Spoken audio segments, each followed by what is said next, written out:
Dozens of Americans evacuated from Afghanistan thanks to a private organization called Project Dynamo. They arrived at New York's JFK airport over the weekend. They included, by the way, an 11-month-old American citizen. This was extraordinary. This, as thousands still remain stranded in Kabul. Let's bring in former Trump foreign policy advisor Walid Phares. First of all, the extraordinary effort that went into this project to get those Americans and the permanent residents out, it's just amazing. Do you know anything of the backstory of how it was done?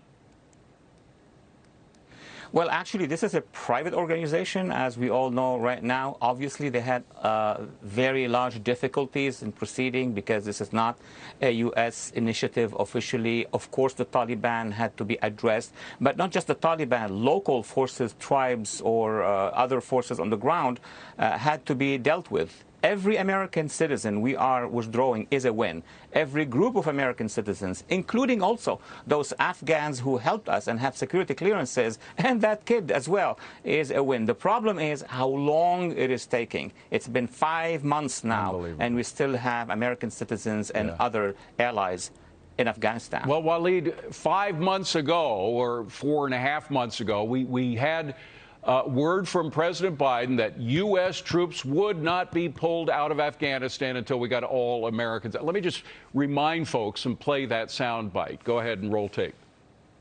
All troops are supposed to be out by August 31st.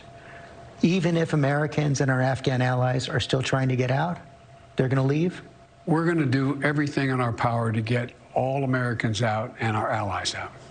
Does that mean troops will stay beyond August 31st if necessary? It depends on where we are and whether we can ramp these numbers up to 5,000 to 7,000 a day coming out. If that's the case, they'll all be out. Because we've got like 10,000 to 15,000 Americans in the country right now, right? And are you committed to making sure that the troops stay until every American who wants to be out is out? Yes. Well, as we know, and as this incredible rescue points out, that was a broken promise, Walid. Yes, look, the American public is not clear. The Congress is not clear as to what happened between, let's say, March of this year and the date of when American troops started to withdraw. We really don't know what was the policy.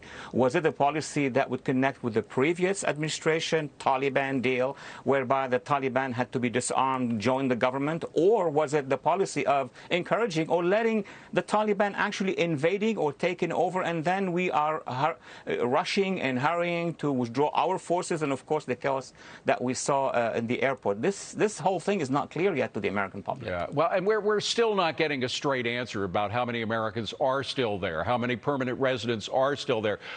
We know that there are tens of thousands of these special immigrant visa holders that are still there. But do you have any specific numbers? Because we're not getting a straight answer from the State Department about how many Americans remain behind enemy lines.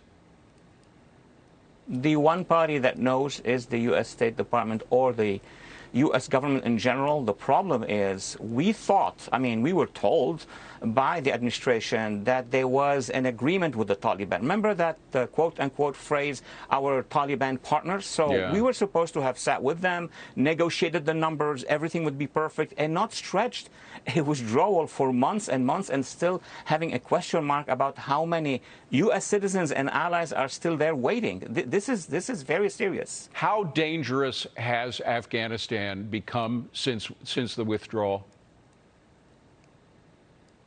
Well, now we have, I know many people may not agree with my terminology. We have a jihadi state. The Taliban, as far as I know, and maybe you know, has not changed their ideology. What they're doing is changing their tactics. They are gaining time.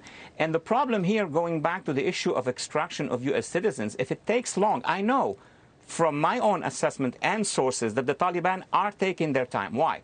They want us to be paralyzed in deciding about what is the best future for Afghanistan in terms of their relationship with us. Now you see the countries around them, Iran and Pakistan and Russia and China, all involved, and we are very nervous about getting involved in anything because we still have U.S. citizens and allies on the ground. Well, and we thank don't have God the full numbers as there well. is one 11-month-old American who now has a future because of the extraordinary, brave work that was done by Project Dynamo and all of their officers in Afghanistan itself, at great risk to themselves, we should add. Walid Phares, good to see you, my friend. Thank you very much. Appreciate it.